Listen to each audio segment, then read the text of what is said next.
You may notice something new around here this evening, and that is this mood light behind me here that I've created from an Arduino microcontroller programmed to use 3 RGB LED lights. That's red, green, blue.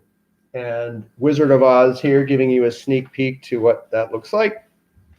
You can see the 3 RGBs there. Well, you can kind of see them. They're very bright. And the Arduino's underneath that. There's a cord here. You can see right there at the edge. That's just coming out of a USB, micro USB. And in the previous video, I was mentioning, or just kind of a public service announcement, to always make sure, here, let's focus here. Always make sure that your electronic adapters match the threshold for the current in particular input on the device or appliance.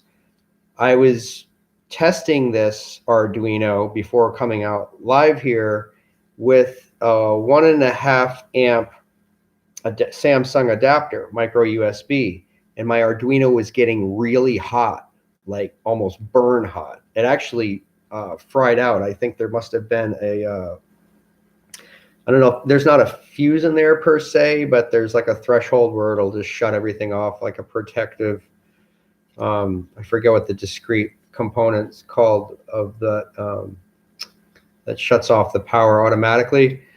There's too much current. Anyhow, I'm powering this now with an LG adapter rated for 1 amp output, and that thing is as cool as a cucumber. So just a heads up, always check that your adapters match the appliance, especially how quickly things evolve today with appliances. And phones, for example, like my Samsung, can take the 1.5 amps. But a few years ago, a lot of our flip phones and stuff, actually the LG that I have plugged in now is not 1 amp, it's 0.7 amps. So it's fully 1/2 of the amperage output of this modern Samsung micro USB adapter. Pretty cool, guys, huh? So that's what I've got going on there. And for those of you interested in Arduino, I can show you the code later. It's a very niche-y kind of thing, but I basically modified a fader program sketch for that one, as far as the delay blending the colors into each other. That's why we're getting some really awesome colors. Turned out great. I went to the art store and got some mulberry paper that you can see there with actual bits of leaves and stalks and stuff in it. Very, very cool vegetative mulberry paper. A lot of that stuff's from Thailand now. It's very affordable, the mulberry papers. So yeah, it worked out great. I'm really happy with how this mood light, people call it breathing light. That's the meme now for this kind of stuff, which is basically just fading. You're fading lights in and out and fading the colors, the RGB colors in and out as well.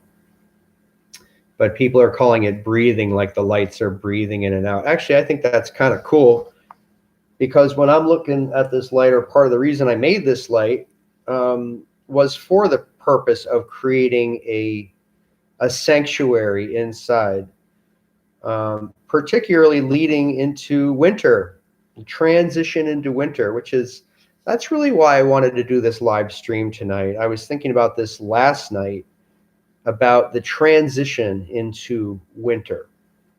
The harvest is in. It was a successful growing season, a lot of fun in the garden, and just ate the last of the beets last week. Still drinking mint from the herb garden. And yeah, the harvest is in, and we're transitioning now to a season of contemplation, reflection, also of honing or pursuing and honing a skill or hobby.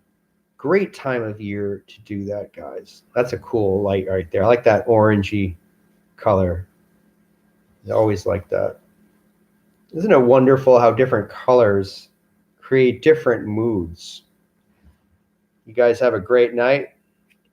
Thanks for tuning in.